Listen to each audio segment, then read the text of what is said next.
Bonjour mesdames et messieurs, chers frères et sœurs dans le Seigneur, que le Seigneur notre Dieu soit avec vous. Alléluia. Je voudrais en ce matin m'entretenir un peu avec vous. Et ce que nous allons dire, nous allons le faire au moins sur trois vidéos, sur trois audios. J'espère que cela va vous faire beaucoup de bien et beaucoup de choses, vous allez comprendre beaucoup de choses. Alléluia. Donc, à chacun de faire ses recherches. Alléluia.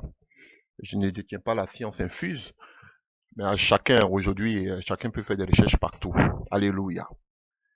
Bon, donc on commence directement. J'ai entendu, alléluia, certains prédicateurs parler du nom de Dieu. Et Dieu me donnait par sa grâce certains enseignements là-dessus. Et puis bon, jusqu'à ce que aussi j'entends ces genres de choses. Donc je voudrais en même temps profiter et donner ma modeste contribution. Alléluia. Je ne suis pas mieux que ces gens. Alléluia. Qui font un travail superbe. Donc, mais je vais amener ma modeste contribution. Alléluia. Ce n'est pas pour partir contre ce qu'ils disent. Alléluia. Mais c'est toujours la bienvenue. Un éclaircissement. Alléluia. Quel est le nom de ton Dieu chrétien? Il y a tellement de dieux. Et nous allons voir dans la Bible les différents dieux souvent, seulement que dans le Nouveau Testament. Je ne vais pas dans l'Ancien Testament. Alléluia. Ou même dans l'Ancienne Alliance, comme vous voulez. Mais seulement que dans la Nouvelle Alliance. Alléluia. C'est-à-dire à partir de la venue de Jésus, nous allons voir quels sont les dieux qui sont qu'on appelle qui sont cités dans la Bible, dans le Nouveau Testament. Alléluia, dans la Nouvelle Alliance. On va voir le nom des différents dieux, alléluia, qui sévissent aujourd'hui de nos jours. Et dans toute cette qu'on appelle cette kyrielle ou bien cette longue liste de dieux, tu vas choisir, tu vas voir, toi-même pas choisi, mais tu vas voir quel est le Dieu que toi tu adores. Alléluia. La première mention du mot Dieu, parce que c'est là le problème, où il y a le hic, c'est le mot Dieu. Alléluia. D'où vient le mot Dieu? Alléluia. J'ai entendu d'autres personnes qui disent que le nom Dieu vient de Zeus, ce qui n'est pas tout à fait vrai. Je dirais même que c'est faux. Alléluia. Donc, la première mention, c'est vrai que la Bible a été paganisée, mais Dieu, le mot Dieu, alléluia, ne vient pas du mot Zeus. On a fait des recherches sur des recherches, et vous allez comprendre que, alléluia, la source même, l'origine du mot Dieu reste incertaine. L'origine reste incertaine. D'autres disent que c'est Zeus. Donc, je vais expliquer cela par la grâce de Dieu. Alléluia. Donc, la première des choses que nous, dans la Bible, en tant qu'enfants de Dieu, parce que c'est là notre credo, nous voyons le mot Dieu, alléluia, ou bien, peut-être que c'est le nom Dieu qui vous dérange, la première appellation du Dieu d'Israël, ou bien de la divinité suprême qui était au devant d'Israël, le premier mot que nous trouvons, c'est Elohim. En Genèse 1, verset 1, que nous pouvons lire, alléluia, cela nous fera beaucoup de bien. Donc, Genèse 1, à partir du verset 1. Au commencement, on nous met ici, Elohim créa, parce que là ils ont mis Dieu, alléluia. Donc, Elohim créa, parce que la version hébreu parle de Elohim ici, créa le ciel et la terre. D'autres mettent ici, or, et la terre devient informe et vide.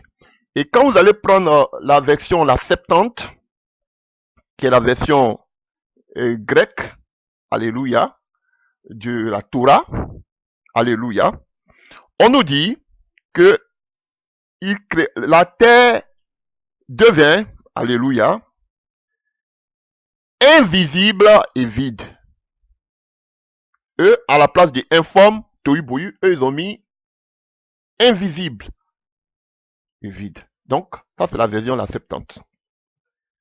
Donc, chers frères et sœurs, le nom du Dieu, si vous voulez, permettez que je dise le nom de Dieu, ne pas me mélanger les pédales.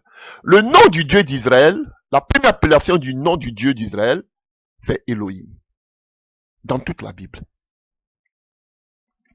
Et Elohim, alléluia, c'est le mot ordinaire pour désigner Dieu dans l'Ancien Testament. Et il ne s'agit pas en tant que tel d'un nom propre. Alléluia. Il provient du mot sémitique. Alléluia. Si vous voulez, de l'autre côté, de Babylone, sémitique El, qui veut dire Dieu. El Shaddai, El Sabaoth, tout ce que vous savez. Donc, ça vient de ce mot sémitique-là. Elohim. El, qui veut dire Dieu. Alléluia. Et ce nom El-là, il peut désigner n'importe quelle divinité. Vous allez voir, on va voir tout à l'heure. Vous allez voir que le nom Elohim, il désigne plusieurs divinités. On va voir où le mot Elohim encore a été écrit. Alléluia. Je parle du Nouveau Testament, puisque ça a été traduit, je vais vous expliquer tout à l'heure. Il ne faut pas que vous mélangez les pédales. Alléluia. Donc, il pouvait désigner n'importe quelle divinité, Elohim. Alléluia.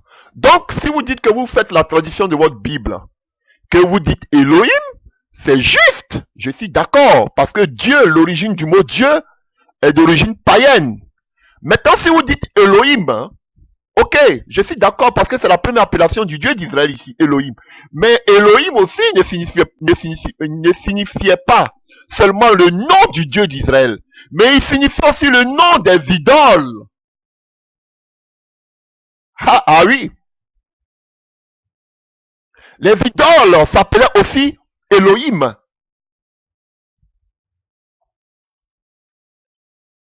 Alléluia. Donc, partout où on va voir des idoles, comme on appelle dans l'Ancien Testament, je me demande quel mot vous allez mettre. Parce que, quel nom vous allez mettre? Parce que tous les noms de ces divinités païennes qui se trouvent aussi dans l'Ancien Testament, on les appelle aussi des Elohim. Donc, si vous dites que vous, dans votre Bible, vous allez mettre Elohim à la place de Dieu, ok, c'est bon, maintenant, et les autres dieux, qu'est-ce que vous allez mettre? Vous allez mettre aussi Elohim, parce que c'est la vraie version hébraïque, c'était Elohim pour les autres dieux, pour les autres divinités païennes. Et on va voir ce mot Elohim dans le Nouveau Testament, il désigne aussi d'autres dieux dans le Nouveau Testament. Ah oui. Donc, c'est la première remarque qu'on doit faire. Vous voulez mettre Elohim à la place de Dieu, ok, je suis d'accord.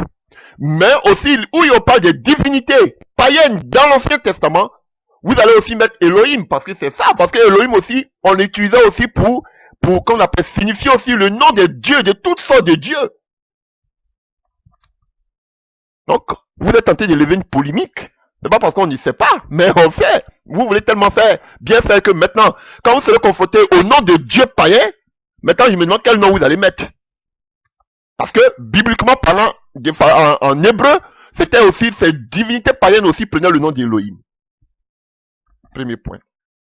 Donc, El ou Elohim peut désigner n'importe quelle divinité. Cependant, il fait office de nom propre. Elohim est une forme plurielle alors que le verbe est employé au singulier. Qu'est-ce qu'on dit? Elohim, c'est un nom pluriel. Voilà pourquoi, alléluia, d'autres parlent, alléluia, selon certains d'autres disent, il s'agit d'un pluriel de majesté ou exprimant la plénitude. Donc quand on parle de Elohim, on parle de la plénitude, on parle de la divinité, on parle de la majesté de Dieu. Mais là maintenant où il y a le hic, c'est le verbe qui suit. On dit au commencement, Elohim créa. On sait que Elohim, c'est au pluriel. Mais créa ici qui est bara, alléluia, en hébreu, bara, alléluia, il est au singulier. Alléluia. Donc, Elohim est au pluriel, mais bara, créa, est au singulier. Donc il y a problème. Voilà, déjà. Donc, alléluia, les gens se disent, mais comment ça s'est fait si il y a plusieurs dieux, si Elohim est un ensemble de plusieurs divinités, ou de plusieurs dieux, mais comment ça se fait que le verbe qui suit, créa, on dit, en principe, on devait dire au singulier, on devait dire les Elohim créèrent. Mais ici, on met les Elohim créa. Donc, ça crée confusion au niveau des théologiens. Ah oui, chers frères et sœurs. Et vous allez voir quel est le nom de votre Dieu. Je ne vais pas parler aujourd'hui de la divinité, trop rester dedans. Je vais aller simplement. Pourquoi vous comprenez? Voilà toute la confusion. Elohim au pluriel, le verbe qui suit au singulier. Alors, que fit les pères de l'église catholique après la mort de tous les témoins oculaires? Alléluia. Quand les pères de l'église arrivent, ils ont vu dans ce pluriel-là, de Elohim, ils ont fait une allusion à la Trinité. Alléluia. Ils ont dit que le Elohim là, ça veut dire que, donc Dieu là, il y a le Père, il y a le Fils et il y a le Saint-Esprit. Donc ça c'est la Trinité. Ce sont les pères de l'église qui l'ont affirmé pour la première fois. Et j'ai fait une prédication sur la Trinité, l'origine de la Trinité. Je ne vais pas durer dessus. Vous pouvez regarder. Serviteur de Jésus-Christ de Nazareth, vous pouvez frapper Trinité. Une prédication dessus, l'origine de la Trinité. Et vous allez voir que dans tout temps, alléluia, dans tout temps, comme on appelle les cultures, il existait toujours des triades de divinités. Que ce soit chez les Grecs, que ce soit chez les Romains, que ce soit chez les Babyloniens, que ce soit même chez les Égyptiens, que ce soit même chez les Hindous, partout que vous êtes, il y a toujours une triade de divinités. Et ce sont ces pères de l'église catholique qui ont personnifié Dieu, qui ont dit que Dieu est une personne. Ce sont eux. Alléluia. Et qu'est-ce qu'ils disent? Non seulement ils disent que Elohim, dans Elohim là, alléluia, c'est plusieurs dieux qui sont dedans, dont ils font allusion à la Trinité. Il y a Dieu le Père, Dieu le Fils et Dieu le Saint-Esprit qui sont des personnes. Et qu'est-ce qu'ils disent encore du verbe qui suit bara, Dieu créa? Ils disent le fait que le verbe qui suit Elohim est au singulier créa et bara en hébreu. Cela parle, ce verbe est une affirmation de l'unicité de Dieu. Donc, ces pères de l'église disent que non seulement Elohim, ça contient trois dieux, plusieurs dieux, et à partir du verbe qui est au singulier, ce qui veut dire que il y a plusieurs dieux, mais ils sont tous un, parce que le verbe est au singulier. Donc ça parle de l'unicité de ces dieux Elohim. Voilà comment ces pères de l'église ont défini cela en s'appuyant sur la trinité des doctrines païennes, qu'on trouvait dans toutes les cultures. Et ils ne s'arrêtent pas là. Alléluia. Alors, qu'est-ce qu'ils font? Ils nous ramènent directement en Genèse 1, à partir du verset 26. Alléluia. Et eux-mêmes, ils disent ici, à partir du 26, et Dieu dit, et Elohim encore dit. Alléluia. On parle ici du logos, la parole. Alléluia. Donc, et Elohim dit, on voit qu'il y a encore le dit ici, là, il est au singulier. Alors qu'ici, et Dieu dit, on parle de Elohim, mais encore, ici, le dit est au singulier. Alors qu'est-ce qu'ils disent? Alors c'est qu'ici, Dieu dit quoi? Faisons l'homme à notre image. Là, maintenant, ils disent, ah, vous avez vu? Maintenant, ils disent que bon, si Dieu, ils se disent qu'ils sont trois, ils disent non, mais il y a quelque chose qui ne va pas. Peut-être quand Dieu dit, faisons l'homme à notre image, la première des choses, il dit, peut-être à son fils, et puis au Saint-Esprit, comme on voit au verset 2 de Genèse 1, les ténèbres couvraient l'abîme et l'Esprit de Dieu planait au-dessus des eaux. Donc, il donnait l'ordre, lui et puis le fils, au Saint-Esprit, alléluia, de créer l'homme. Donc voici la première hypothèse. Donc Dieu parlait au Saint-Esprit et à son Fils de faire l'homme à son image, le faisant. Alléluia. Deuxième hypothèse, vous voyez. Donc, chers frères et sœurs, deuxième hypothèse, ils disent que, vraiment, vous voyez, ce pluriel-là, il est l'objet de beaucoup d'interprétations, de nombreuses interprétations. Donc, d'autres vont dire encore que, quand Dieu parlait ici, il parlait à sa cour royale, à sa cour céleste. Il parlait aux anges. Il disait aux anges, il entourait des anges, parce qu'on sait que ce sont les chérubins et autres qui forment son trône. Donc, il disait aux anges, faisons l'homme à notre image. Mais là, les anges ne sont pas à l'image de Dieu. Donc, il ne peut pas dire aux anges, faisons l'homme à notre image. Donc, là encore, vous voyez, chers frères et sœurs, il y a des versets bibliques, hein, je ne vais pas vous citer tous ces... Voilà. On parle de Job 38 à 4, verset 7, Ésaïe 6, verset 1 à 2. Donc, c'est les mêmes pluriels là. Alléluia. Si vous voulez, on va lire Ésaïe 6. Alors, Ésaïe 6 nous parle à partir du verset 1 à 2, vous voyez des séraphins qui s'éteignaient. Bon, l'année de la mort du roi Osias, j'ai vu le Seigneur assis sur un trône très élevé et les plafons de sa robe remplissaient le temple. Des séraphins s'éteignaient au-dessus de lui, avec chacun 6 ailes. Vous pouvez. Donc, on parle, alléluia, des séraphins, on parle des anges qui composent, qu'on appelle le trône de Dieu, chers frères et sœurs. Et quand nous prenons le livre qu'on appelle de Job, hein, alléluia, Job 38, alléluia, Job 38, à partir du verset 4, le Seigneur parle à Job et il dit, où étais-tu quand je fondais la terre? Dis-le, si tu as de l'intelligence. Qui a fixé les dimensions? Sais-tu? Ou qui a attendu si est le cordeau? Si quoi les bases sont-elles appuyées? Ou qui a posé la pierre angulaire alors que les étoiles du matin étaient en chant dans l'église et que tous les fils de Dieu, alléluia, poussaient des cris de joie? Qui a fermé la mer? Donc, on sait que les anges déjà existaient. Donc, les gens disent que, voilà, ce sont peut-être aux anges qui parlaient, faisons, mais on sait que les anges n'ont pas été créés à l'image de Dieu. Alléluia. Voilà. Donc, chers frères et sœurs, ça c'est la première interprétation que nous avons. Alléluia. La deuxième interprétation, ils disent d'abord que peut-être qu'il parlait à son Fils au Saint-Esprit. Ils disent encore que Jésus-Christ, peut-être que Dieu parlait et qu'on appelle aux anges. Alléluia. Et, alléluia. Et ils disent encore que, alléluia, faisons les hommes pour qu'ils soient notre image. Ceux qui nous ressemblent. Donc pour eux, quelque part, il y a pluriel. Il parle, quand Dieu parle comme ça, c'est qu'il y a d'autres dieux à côté de lui. Alléluia. Et encore, il ne s'arrête pas là.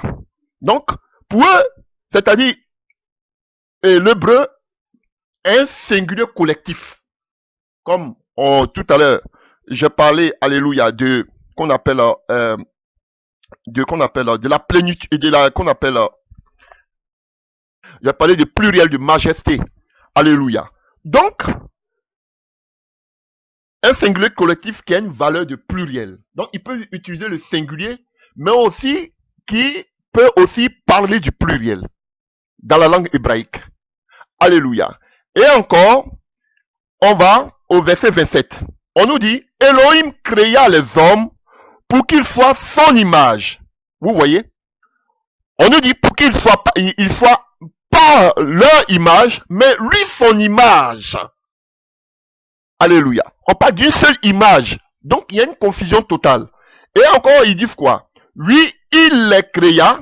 Donc on dit il les créa. Elohim au singulier. On n'a pas dit il au pluriel les créa, mais on met il au singulier de l'indicatif. Donc une seule personne. Donc il y a une confusion. Il les créa pour qu'il soit l'image de Dieu. Il les créa hommes et femmes, si vous voulez, littéralement ici, mâle et femelle. Donc, chers frères et sœurs, donc vous voyez ici, ils disent encore que, vous voyez, le bara ici, on met 3 fois Dieu créa les hommes, il les créa 2 pour qu'ils soient l'image, et puis 3 fois encore, il créa hommes et femmes, littéralement mâle et femelle. Donc, dans ce passage qu'on appelle, de Genèse 1, verset 27, il y a 3 fois créa. Donc, ça veut dire qu'il y a 3 dieux différents. Voici ce que les pères de l'église disent. Donc il y a une confusion. Donc il y a un où on parle de Elohim, on met il au singulier. Dit, on met ça au singulier. Donc il y a une confusion totale même à leur niveau. Les pères de l'église. C'était des discussions à ne point en finir. Alléluia. Donc encore ils ne se sont pas arrêtés là. Maintenant où on a un peu d'éclaircissement, c'est au niveau maintenant du livre de Jean. On n'a même pas encore commencé, on va expliquer. Donc, chers frères, avant même de parler de Jean, donc aussi, les Trinitaires s'appuient sur beaucoup de passages. Parce que dans la Bible, Dieu a été toujours appelé le Père.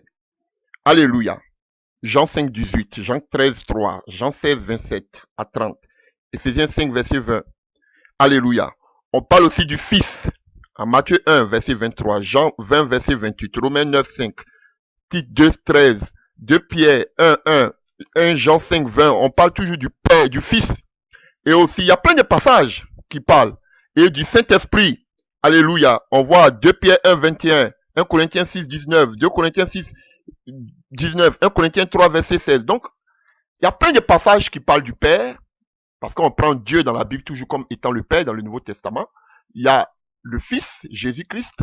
Et aussi, il y a des passages aussi qui parlent du Saint-Esprit. Donc, il faut une corrélation entre tout ce qui s'est passé en Genèse 1 et tous ces versets-là qui parlent du Père, qui parlent du Fils, qui parlent du Saint-Esprit pour dire, voilà, il y a une Trinité. Alléluia. Il y a une Trinité. Voilà, ça, on est d'abord au Père de l'Église. Hein. Ça, c'est au Père de l'Église. Mais avant ça, j'arrive tout à l'heure. Je vais vous expliquer quelque chose d'abord. Alors, on prend Jean 1 à partir du verset 1. Prenons Jean 1 à partir du verset 1. Jean 1 nous dit quoi? Au commencement était la parole. Alors qu'au commencement, là-bas, on dit Dieu créa, Elohim. Ici, maintenant, on nous dit au commencement était la parole, le Logos. Alléluia. Et le Logos, on sait que généralement, le Logos, donc Elohim qui était là-bas au début, on dit au commencement, Dieu créa. Au commencement, Elohim bara. Donc là-bas maintenant, il nous dit ici en Jean 1, au commencement était la parole. Ce commencement qui était là-bas, c'est Elohim là. C'était la parole. Alléluia. Vous avez vu? Donc, c'était la parole. Donc, chers frères et sœurs, la parole là, c'était le logos en grec. Et le logos, chers frères et sœurs, logos, c'est Jésus-Christ de Nazareth. Alléluia. Je vais directement, je ne vais pas trop passer par 4 chemins. Alléluia. Le logos. Logos veut dire, parler. Parler à haute voix. Alléluia. Donc, la parole. Il y a tellement, ça veut dire des déclarations. Logos, ça veut dire prêcher. Parler de proverbes. Et qui l'a fait? C'est Jésus-Christ de Nazareth. J'ai tout un enseignement sur le logos. Peut-être Dieu permettra, on parlera. Et qui était ce logos? C'était Jésus-Christ. Tellement de passages. Si vous voulez, on peut lire 2 passages concernant le logos. Par exemple, alléluia. Les 2 disciples de Maïs, vous connaissez? Alléluia. Luc 24 à partir du verset 19. Quoi leur dit-il? Et il leur répondit, ce qui est arrivé au sujet de Jésus-Christ de Nazareth, qui était un prophète puissant en parole, en œuvre et en parole. Ici, c'est le logos. Alléluia. Donc, Jésus était puissant en parole. Je vais faire un enseignement là-dessus. Alléluia. C'est le logos. Il y a tellement de passages qui en parlent. Alléluia. Tellement de passages. Donc, le logos, c'était Jésus lui-même. Donc, au commencement était la parole. Au commencement, c'était Jésus. Chers frères et sœurs, était la parole. La parole, c'est le logos. Logos, c'est Jésus. Alléluia. Dieu permettra, je ferai un enseignement sur le logos.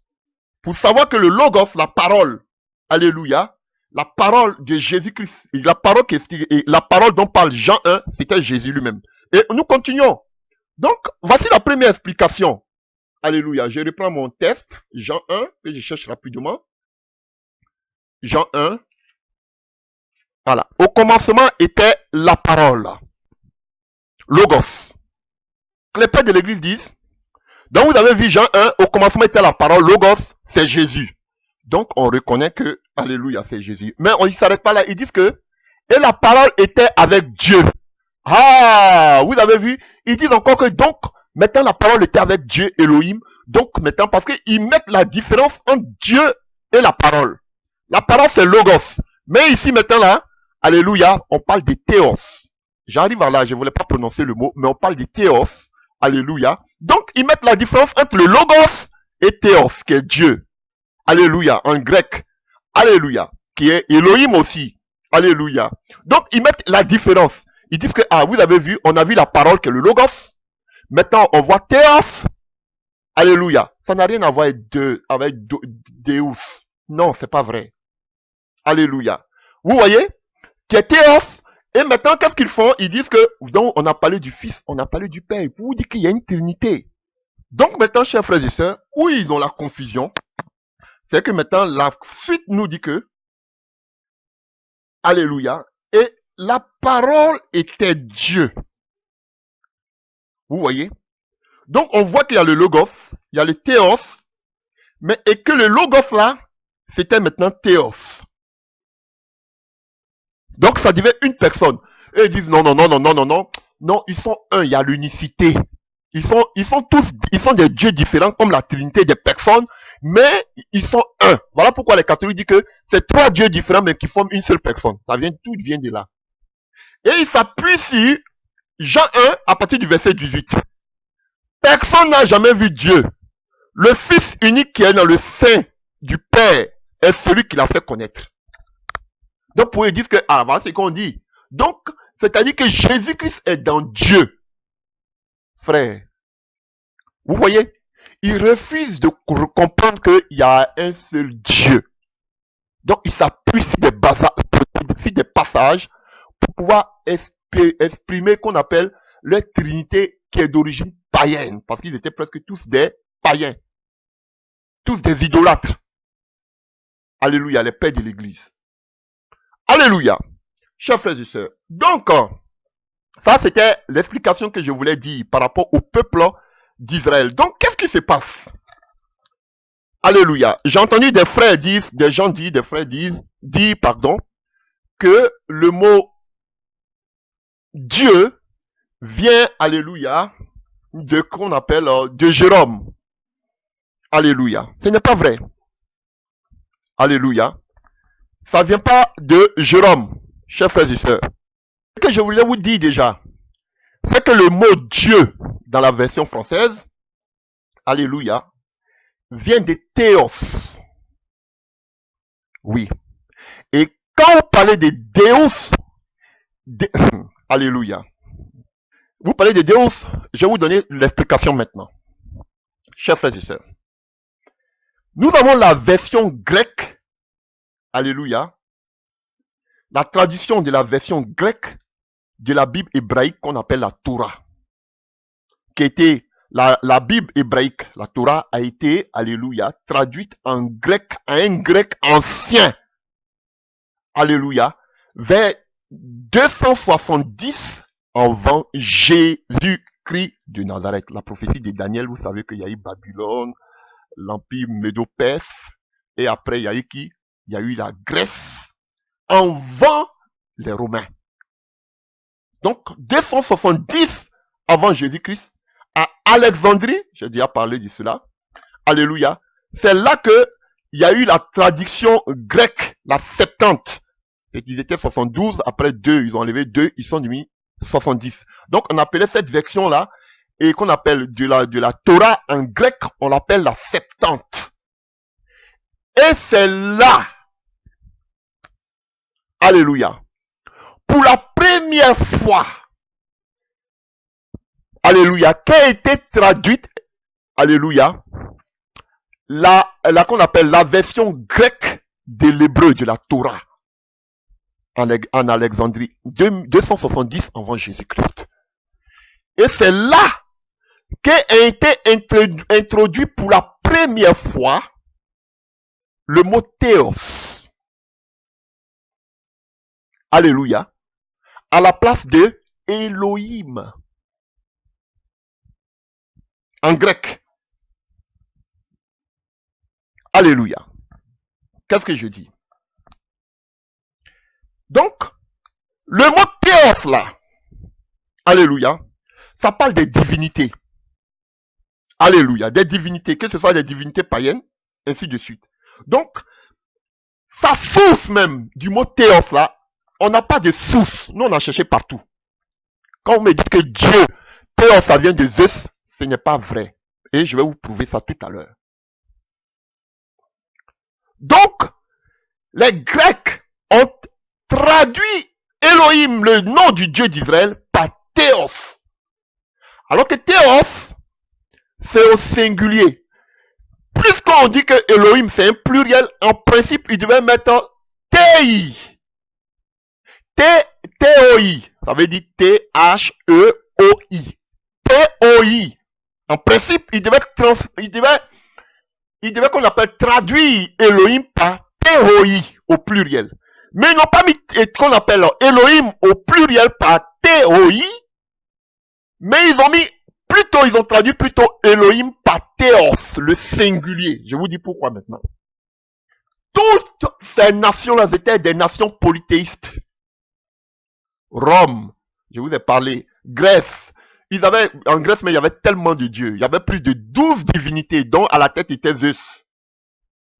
Il y avait tellement de divinités. Ils étaient des polythéistes.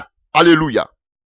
Sans oublier aussi la philosophie, qui entrait. Donc les philosophes même, avec la connaissance philosophique, eux-mêmes là, ils étaient incertains en ce qui concerne les dieux, parce qu'ils ne savaient pas toutes choses sur les dieux. Alléluia. Il y avait une certaine incertitude sur la connaissance des dieux qu'on appelle des dieux grecs. Appuyant encore à la philosophie. Alléluia. Et la religion qu'on appelle israélo-judéenne, alléluia, était très stricte et ils étaient monothéistes. Différents, ils étaient contre le polythéisme, qu'on appelle le polythéisme de toutes ces nations. Alléluia, chers frères et sœurs. Voilà pourquoi ces traducteurs de la Septante, alléluia, le sachant, pour éviter des problèmes, au lieu de mettre théorie, qui ferait allusion aussi au nom de plusieurs divinités païennes, ils ne l'ont pas fait. Ils ont préféré traduire Elohim, parce qu'ils étaient en train de traduire la Torah. Ils ont préféré traduire Elohim par Théos, le singulier de Théoi, les dieux. Ils ont préféré prendre le singulier parce que Israël croyait à un Dieu unique. Voici d'où est venu pour la première fois le mot Théos. Quand vous allez prendre dans tout le Nouveau Testament, prenez la version hébraïque, et je dis hébraïque, la version grecque, vous allez voir que partout dans le Nouveau Testament où on parle de Dieu, c'est Théos. Alors que Dieu là, c'est la traduction de Elohim qui est au pluriel. Mais quand ils savaient que les Israélites étaient monothéistes, ils ont préféré prendre le singulier pour ne pas créer de problèmes. Pour ne pas que les gens puissent se révolter. Parce que c'était un blasphème. Parce qu'ils croyaient un seul Dieu, contrairement à toutes ces nations qui étaient des polythéistes qui croyaient en plusieurs dieux. Donc, si vous voulez avoir plus d'informations, vous pouvez lire maintenant la Bible Septante. Il y a le français à côté et il y a la Septante qui est en grec qui est là. Vous pouvez aussi lire la Vulgate de Jérôme qui est en latin et aussi il y a le français qui est à côté. Vous pouvez voir ce que je dis. Alors, quand on me dit que, alléluia, que tout vient le mot Deus, le mot Dieu vient de Jérôme, ce n'est pas vrai. Eux, ils avaient déjà écrit cette version en 270 avant Jésus-Christ. Jérôme, c'est seulement qu'au début du 4e siècle, après Jésus. Et ce que vous ne savez pas, c'est que Jérôme lui-même, il s'appuyait sur la version Septante pour écrire la Vulgate. Il a copié textuellement, alléluia, la Septante pour écrire la Vulgate en latin. Ah oui? Il n'a pas directement voir sur les textes originaux qu'on appelle hébraïques, mais il a copié à partir de la version grecque pour écrire la version qu'on appelle latine, que vous appelez la Vulgate. Ah oui, chers frères et sœurs. Donc, Deus, dont vous parlez, Deus sort directement de Théos. Et Théos, ce n'est pas le nom de Zeus. C'est pas vrai. C'est le nom des divinités. Mais c'est pas Zeus, au pluriel même. Sinon on dirait même Théoi, les dieux. Mais à cause spécialement d'Israël, ils ont utilisé Théos. Donc vous voyez tout dans la Bible, dans le Nouveau Testament, partout où on met Dieu, si vous prenez votre version hébraïque, et qu'on appelle grec, la Septante, vous allez voir que partout c'est Théos. Où on parle de Dieu, c'est Théos. Tapez Théos dans le Nouveau Testament sur Google, vous allez voir. Théos, partout vous allez voir, dans le Nouveau Testament. C'est Théos. La version grecque. Ce n'est pas Zeus. C'est faux. Alléluia. Et, alléluia.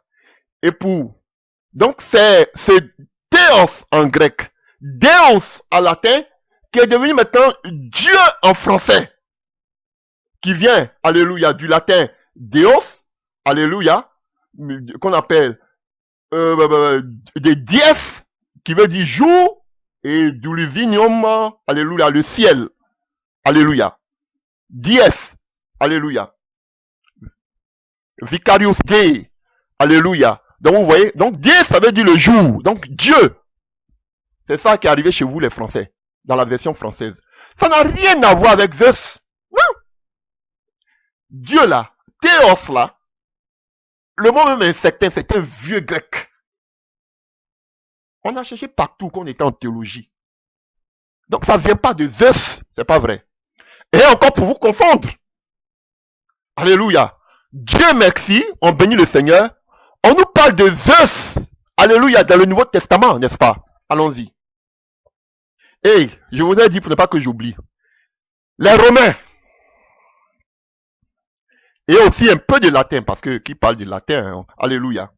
Les latins appelaient Zeus Jupiter, qui signifiait, on l'appelait Père Zeus, c'est ça, Jupiter. En français, on l'appelle Zeus. Voilà. Donc comment vous pouvez dire que Zeus, en français, Zeus, on l'appelle Zeus en français. C'est pas Dieu. Les Romains appelaient, qu'on appelle Zeus Jupiter. Et prenons la version, on parle de Zeus dans le Nouveau Testament. Allons-y dans le livre des Actes des Apôtres 14. Donc vous avez signifié. À partir du verset 12.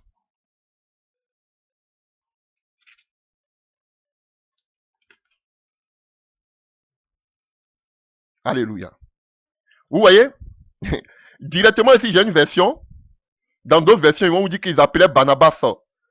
On appelait Barnabas Zeus. Mais j'ai une version ici, ils appelaient Barnabas Jupiter et Paul Mercure. Vous voyez, ils ont déjà traduit ici. Ils appelaient Paul Jupiter, et non, qu'on appelle Barnabas Jupiter et Paul Mercure. Alléluia. Et dans cette version que j'ai ici, on dit que, alléluia, ils appelaient Barnabas Zeus et Paul Hermès. Alléluia. Donc Zeus, Dieu suprême dans la mythologie grecque. Hermès était le messager des dieux. Alléluia. Donc Paul qui s'était adressé aux paralytiques ou aux paralysés est reconnu comme le messager des statues de Zeus et d'Hermès, représentant un homme âgé et barbu accompagné d'un plus jeune homme. Alléluia. Donc voilà pourquoi on les appelait Zeus et Hermès. Ça c'est en grec. Alléluia. Maintenant en latin, on l'appelle Jupiter et Mercure. Alors, et puis encore une autre chose que je voudrais signifier.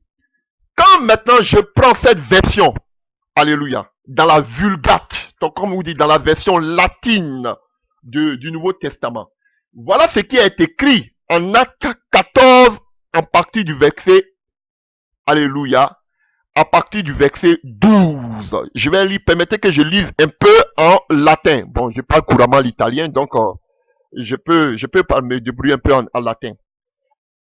Acte 14, à partir du verset 12. Il est écrit, ça c'est la version Vulgate, c'est-à-dire la version qu'on appelle latine du Nouveau Testament. Et vocabant Barnabam. Donc Barnabas, on l'appelle ici Barnabam. Iovem Paulum Vero Mercurium. coniam ipse erat dus verbi. Voilà ce qui est écrit dans la version latine. Et ici, le nom, alléluia, le nom de, vous avez entendu déjà, Paulum. Donc, Paul, en latin, ici, on l'appelait Paulum. Vero Mercurium. Donc, vous entendez déjà Mercure. Donc, en latin, Mercure, alléluia, on l'appelle Mercurium. Alléluia. Et qu'on appelle Jupiter ici, on l'appelle Jovem. En latin, Jovem. J-O-V-E-M. Jovem.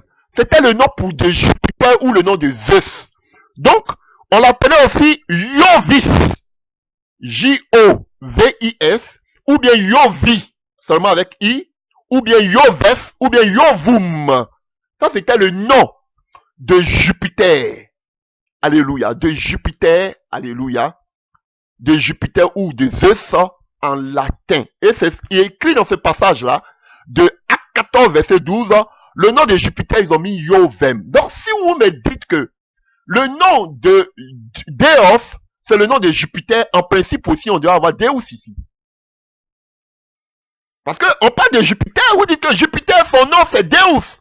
C'est le nom Jupiter qui est devenu Deus, qui est devenu Dieu en français. Pourquoi en ce moment, Dieu merci, on a le nom de Zeus dans le Nouveau Testament. Dans la version latine, en principe, si Deus c'était le nom de Zeus, on devait mettre ici Deus.